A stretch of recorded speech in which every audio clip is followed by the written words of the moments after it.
Growing up, being the only black girl in the room, or being one of the only black girls in the room, it wasn't just a thing of being different.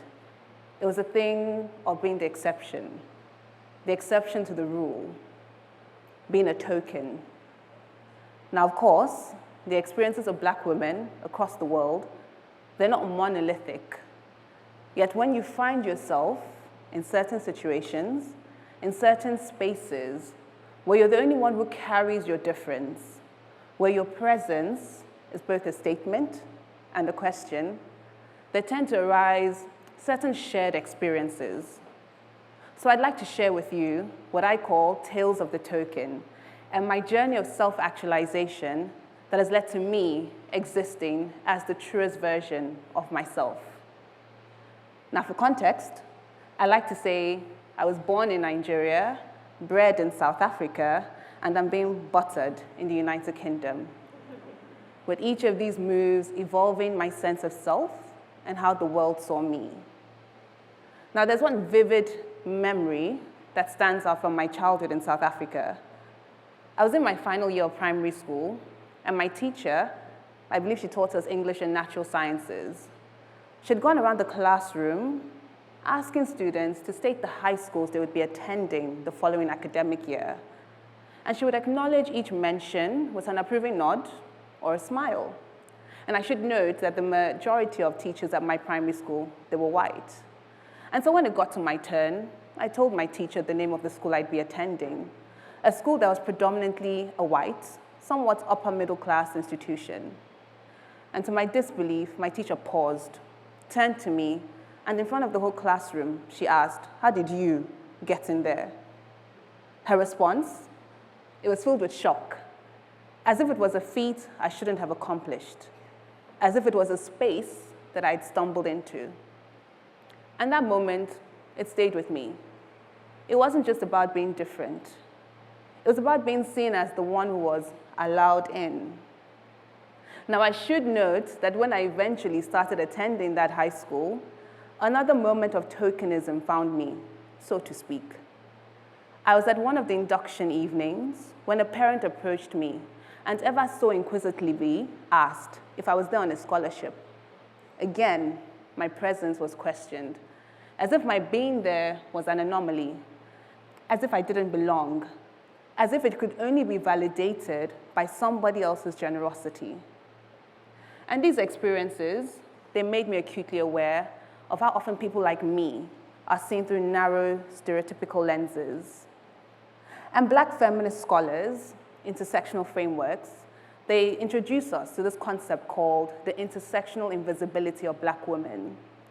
Now, intersectional frameworks, they're simply frameworks that recognize the ways in which various social categories, such as race, gender, etc., how they all reinforce one another to produce marginalized individuals and groups. And so the intersectional invisibility of Black women, it lies in their tendency to be less readily recognized as prototypical members of either their race or their gender. And prototypical, it simply refers to the ideal image that people hold on to. So for instance, in relation to women, that image would be white women. And in relation to Black people, that image would be Black men. So you can see how Black women, at the intersecting of their race and gender, are overlooked. But as I've grown, I have come to know what I call a paradox of being, in that yes, the world renders, perhaps assumes me invisible, yet in predominantly white spaces, as often the only Black woman in these spaces, I am hypervisible. I am seen and I am unseen, all at once. And there's one moment that cemented this paradox of being for me. It was during my earlier university years in South Africa. I was attending a social gathering with my friends, most of whom were white. And we had barely settled in when a white male loudly and boldly asked the room, "Why is there a Black girl here?" Although his phrasing was a lot more vulgar and explicit than that. But here's the thing, that question, it froze the space. My Blackness, already visible, now became a spectacle. Yet at the same time, I felt so small, as if I was a non-entity, as if my very presence was out of place.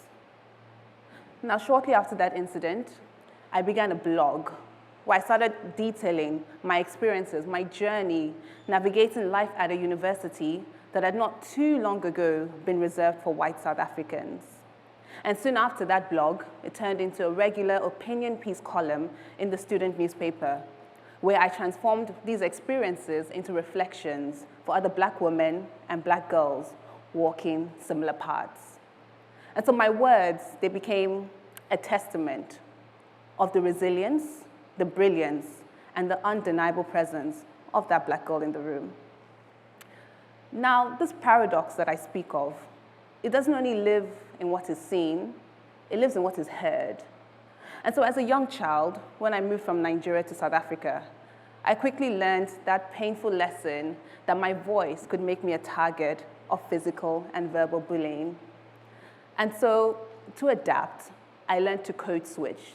I learned to change the way in which I spoke, depending on where I was and who I was speaking to. And code switching is that instinct that many of us know too well, the way in which you change yourself, how you behave, how you act, how you speak, in order to fit into different spaces. And so I made sure that I put on the kind of accent that did not ask questions about where I was from. But here's the thing, regardless, no matter the likeness of my accent, Black women like myself existing in spaces of whiteness or in spaces we were historically excluded from are still too often silenced. And that too is a paradox of being, to have a voice, but not always a say. Now, of course, not every experience of tokenism has been agonizing. Some have been unexpectedly comical. I remember in high school, we studied Things Fall Apart by Chinua Achebe. And the novel, it is heralded as one of the most important pieces of African literature.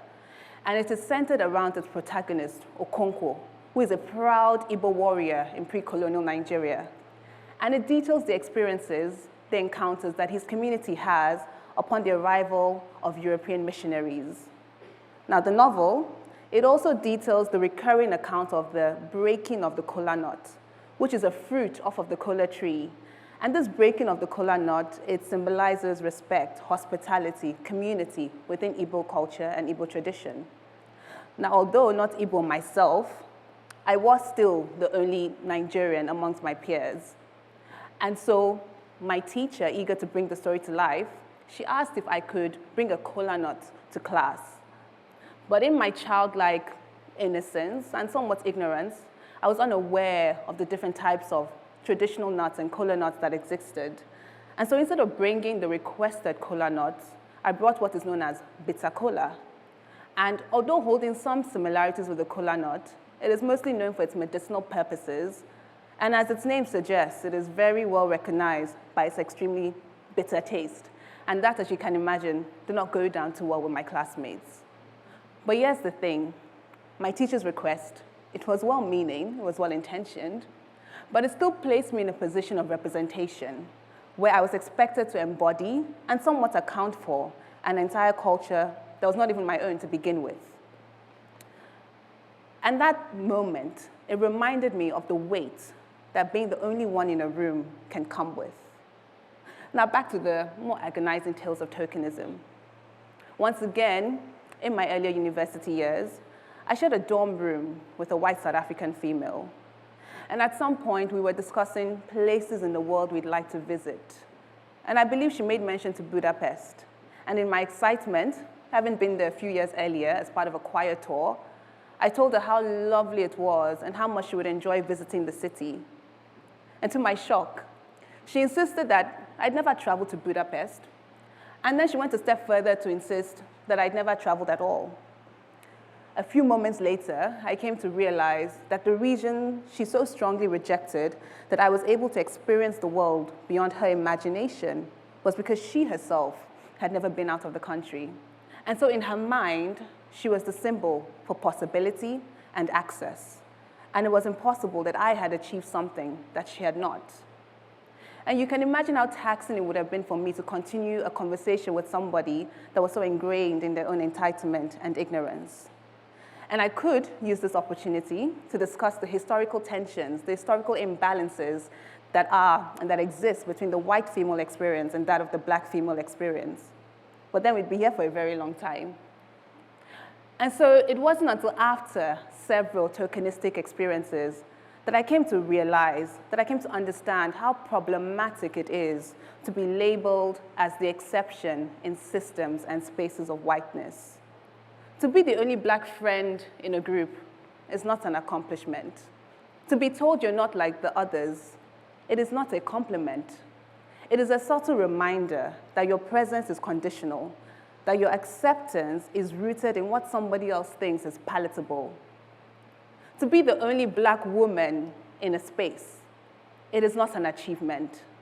It is a reflection of the systems that labels my existence in such spaces as something extraordinary to begin with. And that in itself is a problem. And so, if like me, you have found yourself existing in these spaces where you're both seen and unseen, where you have a voice, but not always a say, know this: you were never meant to exist as somebody's symbol of progress. You were meant to exist unapologetically, in your truest self, in all your richness. And so I do just that. I exist in all my totality and in all my fullness, without shrinking myself to fit into the confines of somebody else's ignorance. And that for me is self-actualization. That is resistance. It is a reminder that I belong, not because I was chosen to, but because I simply do. Thank you.